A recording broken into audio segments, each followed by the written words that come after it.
Hello, everyone. Welcome to Off the Charts, episode 27.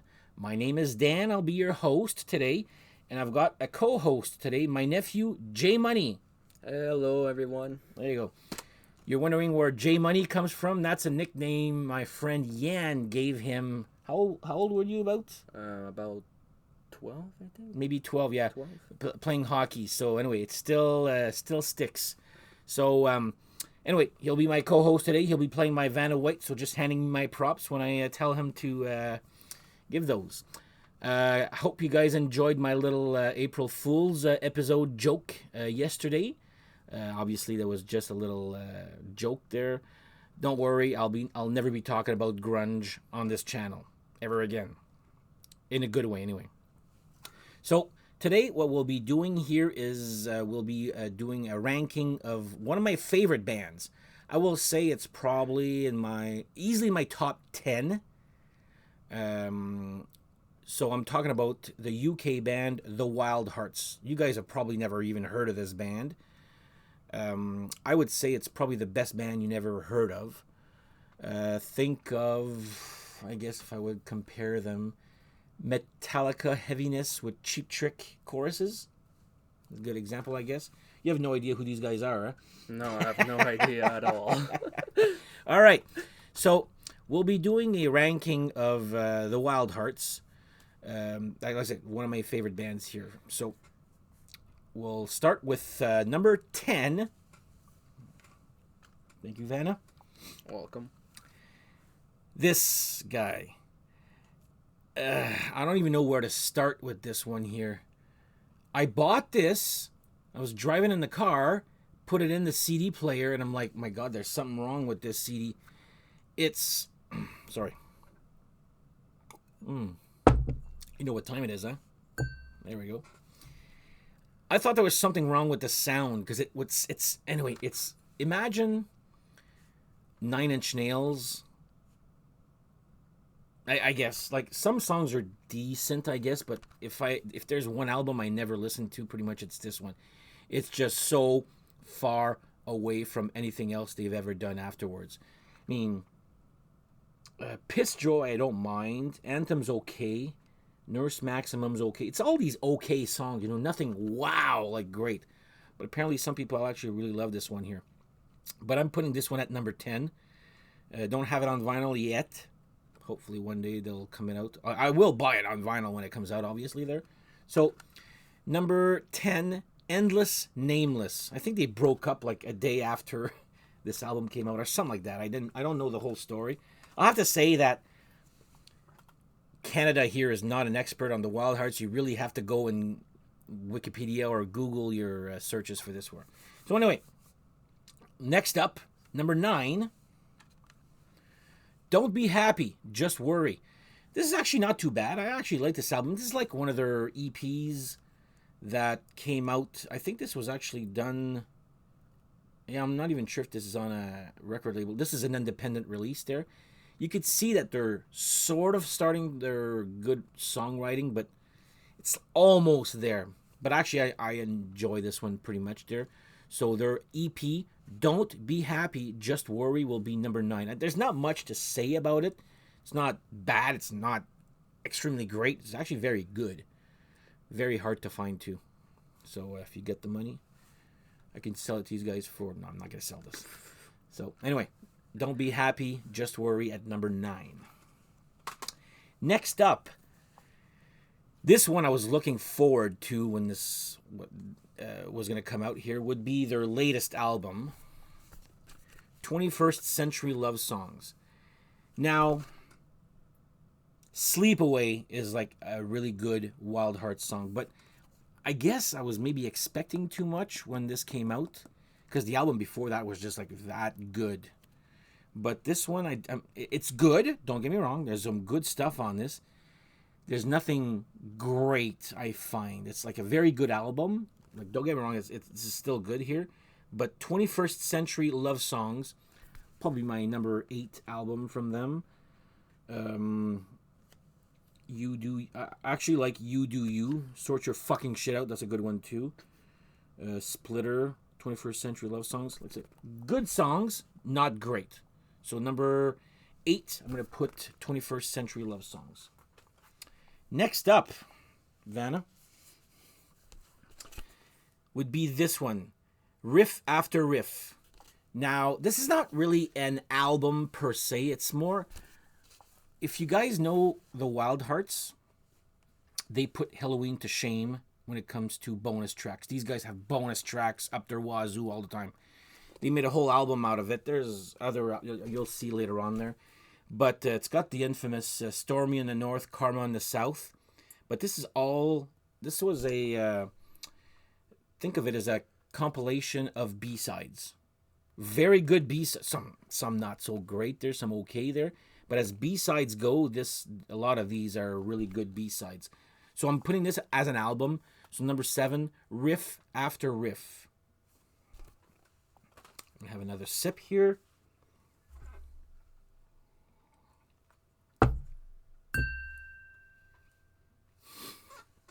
All right, number 7. Now, this is sort of 2 albums in one here, but when they released the vinyl, they put both together here. So I'm talking about, so when you'll see the name here, Chutzpah. when it first came out, I didn't know this was I think this is a Jewish thing. I thought it was called Chutzpah or Chutzpah, and actually make fun on. So there's Chutzpah and Chutzpah Junior. So when they release it on vinyl, they put both together, which is a brilliant idea. You'll see why. I'm going to say that later on. Chutzpah Junior. That's where they kind of say. Most people are pronouncing it, ch, but it's huh. So the Jackson Whites. You Are Proof That Not All Women Are Insane. Great song title right there. Plastic Jeebus is a great song. John of Violence. Tim Smith. Chutzpah, the song itself, is actually very good too. So, again, this came after one of their best albums.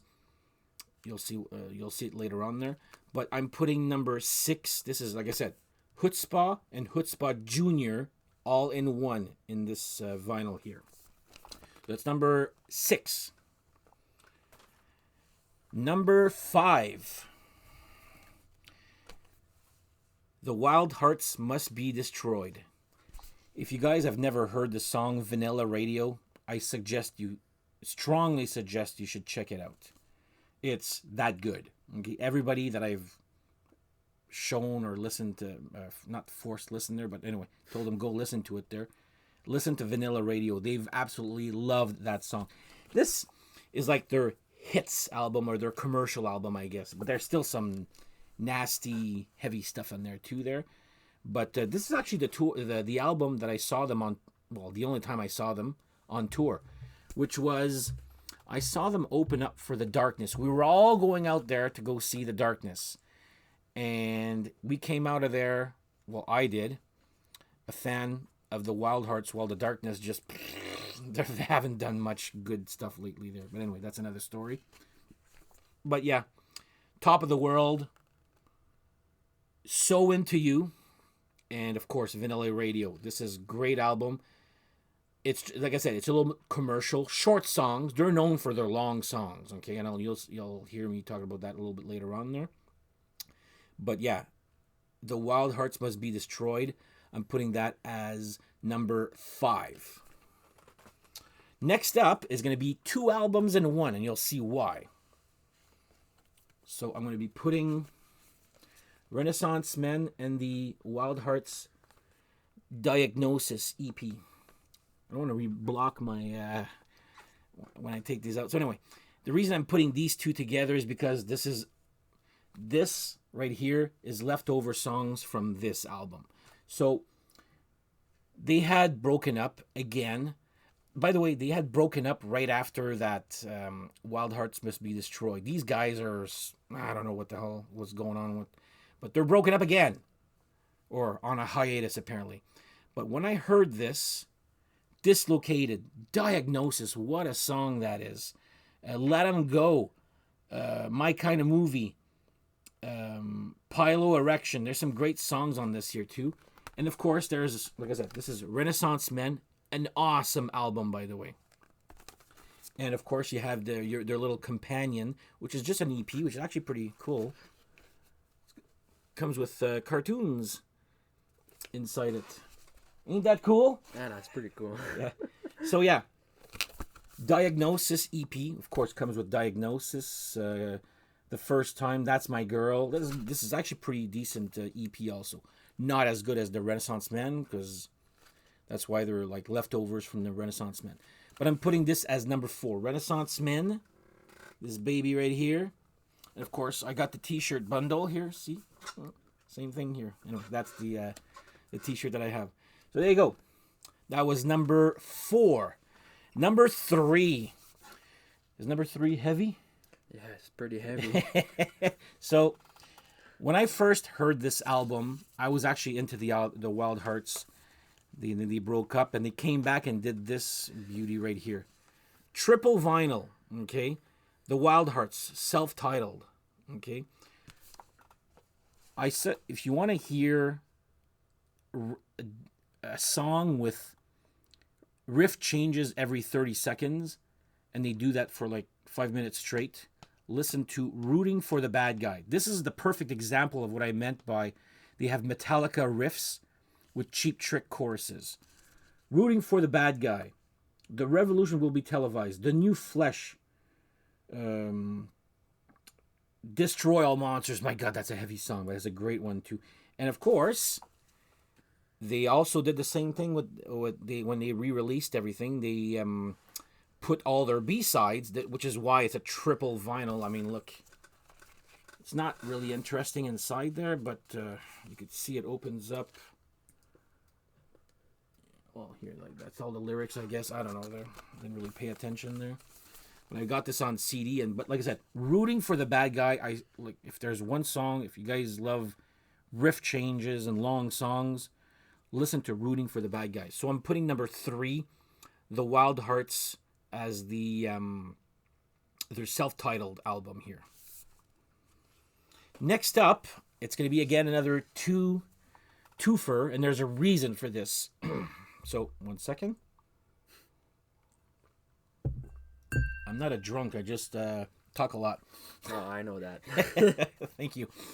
All right. So, the reason I'm putting it, the album is called Fuck, or Fuck You maybe. I'll show you. P.H.U.Q. Comes with actually pretty cool velvet, pretty cool packaging, yeah? Yeah, pretty cool. Mm-hmm. So it comes with a velvet packaging. So the reason I'm putting this with Fishing for Luckies. Now, yes, I do remember, Pascal, this is a lenticular album cover again. Okay? So, I actually learned this about a month or 2 ago. That I thought this album was good, but then Ginger, the singer, pretty much the leader of the band, released or pre-order this on vinyl, and it says this, and he's putting it again as a triple vinyl as the other one here, where it's fuck as it's supposed to be. So what happened was this is their second album, by the way. And the record companies, they wanted to do, the band wanted to do a double album. The record company's like, not for a second album. So they put it as one, which is good. But and then they released this as a fan club only album. I find this better than this. But then you put these two together, which is how it's going to be on the vinyl. I'll wait until I hear it. Apparently, it's only coming out in December. Like, I got to wait for a while there. But it could be my favorite album. Like, this together, I don't know what the hell the record company was thinking. This makes so much sense, having put these two together. And this one here, like, first of all, this comes with... when I first saw them live, Open for the Darkness, they played a song called Caprice, which is on this album. Fuck. And me and my friend Pascal were looking at each other like, oh my God, do you hear this riff, man? That's such a cool song. We didn't know anything about these guys. I didn't know the name. But yeah, they played Caprice. This is also comes with the I Want to Go Where the People Go, Just in Lust, Getting It, I Love. There's some little intro, outro songs which doesn't really fit. But again, this one here, there's not, okay, maybe in like Flynn's like me, it's okay there. And Night Songs is like 10 minutes, if not 15 minutes long, or I forget. No, sorry, it's actually 30 minutes long because it's they play the song, and of course on a CD at the time you could put any length, so it's like ha ha ha ha ha ha ha for 30 minutes. You hear that being looped. I'm like, okay, that's funny, but whatever, it's a waste of time. But Sky Babies is on this, worth the price of admission. Schizophonic is great, Inglorious. Do the Channel Bop, again, another one for the worth of the price of admission. But Sky Baby is what, a 12 or 13 minute song. Great song. I really can't wait until December. I get these two together. I can listen it how it's supposed to be. So that's my number 2. Sorry for rambling on right there, but there was a reason I had to explain these two together. So my favorite album by them, should not come as a surprise anymore, would be this baby here. Earth versus the WILDHEARTS. So like I said, I went to see them on tour for the WILDHEARTS Must Be Destroyed tour. This was the second one I got, and I was like, I heard this, I'm like, how the hell is this not big here? Greetings from Shitsville, TV Tan, Everlone. Like, all these songs are so good. My Baby Is a Head Fuck. So I remember, actually, you probably don't remember this. You were probably like 4 or 3 years old. We were going to JP's house for, and I had put this in the, and I was singing, my baby is a head fuck, my baby. And of course, this guy is singing along, and my sister's like, Dan, can you stop singing this? You don't remember this, huh? No, I don't remember this at all. So anyway, this whole thing. Oh, and there's Love You Till I Don't. There's a video of you upstairs. I think you were maybe 2 years old, where you go, there's a song, go, dun, dun, dun, and you're going like this, and you're head banging to the song. That's the song right there. I don't know if you remember the video on. I'll show it to you later there if you want. But anyway, there's not a dud on this album. This album is pure hard rock, not metal, maybe verging on metal a little bit there, but great hooky hard rock. Really, really good album. So I'm putting this as my number 1 here. And there you go. That's my ranking of the WILDHEARTS. So now you get a behind the scenes how I do my episodes twice a week there. So had fun? Yes, I had fun. There you go. Don't talk too much. Shh, you're talking too much. All right. Anyway, so that was a joke. I know, man. And of course, we just come back from watching our Sens, another great win there. So there you go. He's a big Sens fan too there. Go Sens, go. There you go. So anyway, thank you for watching. Next episode will be, I'm going to be doing a ranking of the Fastway albums. If you don't know who Fastway is, this is Fast Eddie Clark from Motorhead after he was either kicked out or quit. I don't know the whole story. So I'll be doing a ranking for that. So until next time, cheers. Thank you for watching. Thank you for subscribing if you haven't done so already. Tell your friends, and we will see you on the next episode. Have yourself a great night or day or afternoon or whatever. Thank you. Bye-bye.